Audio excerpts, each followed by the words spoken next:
Sino nga ba si Miss Eileen before maging owner ng manufacturing corporation? I'm a typical housewife before. So, nung bagong kasal kami ni RG, 2012 kami kinasal. So, that time, nagsisimula pa lang kami sa buhay may asawa. As in, walang-wala pa sa buhay. We started everything from scratch talaga.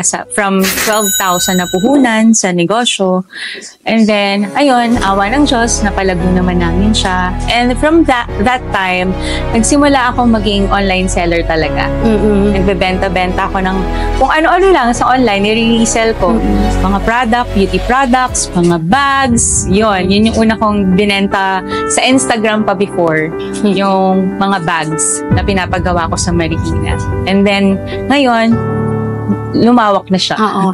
Yes, and ako yung talagang naka-witness kung gaano ka kasipag na online seller. Yeah. And talagang yung passion mo sa mga damit, and sa mga bags. Talagang yun yung naging business mo. Honest ka, nung nag-start ka, di ba? And same to you. Ganun ka rin naman dati. Sabay-sabay naman tayo nag-start before. Just like that. And yung mga panahon natin na nag-networking tayo, doon tayo nag-meet, right? Yes. Sa isang company na nagbebenta tayo ng isang parang plum. Yun. Plum product. Ayun, doon tayo nagsimula rin. Yes.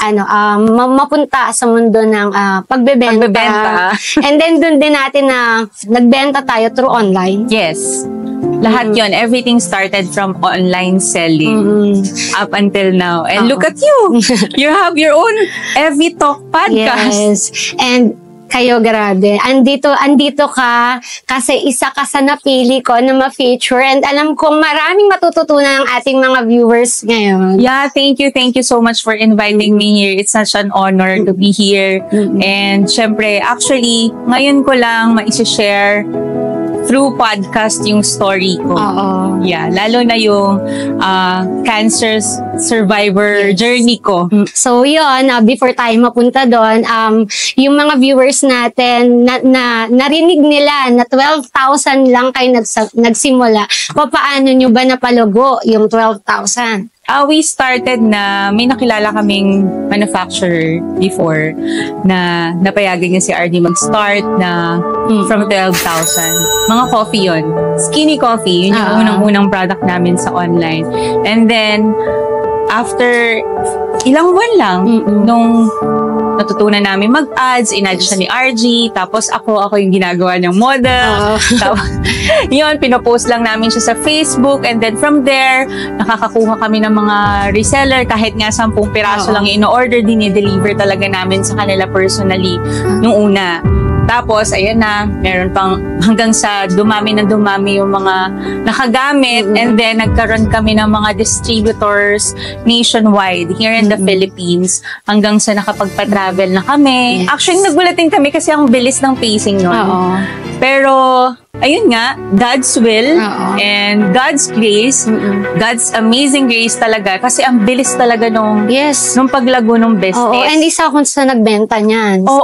Yeah, thank you for your support, sis. Because of that, nagpatayo kami ng manufacturing plant and then nagkaroon kami ng isa pang business and then awang ng Diyos, meron pang business na itatayo abroad. Pero alam mo, naalala ko, Miss Eileen, nag-start yung Skinny Coffee. Parang kayo yung kauna-unahan na nag-start ng distributorship. Parang ako based on my, sa tagal ko na sa online selling, parang doon nagsimula yung distributorship. Yes, sabi nga nila, si husband ko talaga yung nag-conceptualize nung business na yon with our friend. Katulong niya yung isa naming friend that time.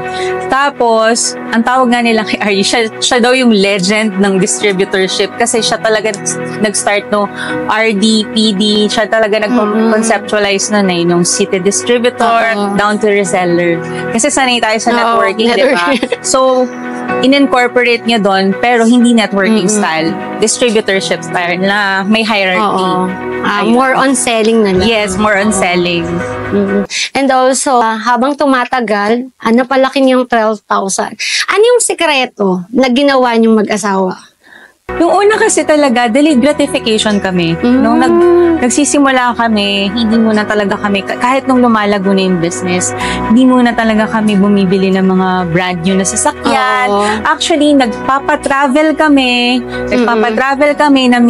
namimigay kami ng mga car incentive, namimigay kami ng mga iPhone. That time, ang cellphone ko that time, yung Cherry pa. Pero namimigay kami ng iPhone. Delayed gratification talaga. Tapos, namigay kami ng sasakyan, pero ang sasakyan namin, second-hand car. So yun, dun kami nag-start talaga. Delayed gratification, and then nag-focus kami na yung money i-roll namin sa business. Yun talaga.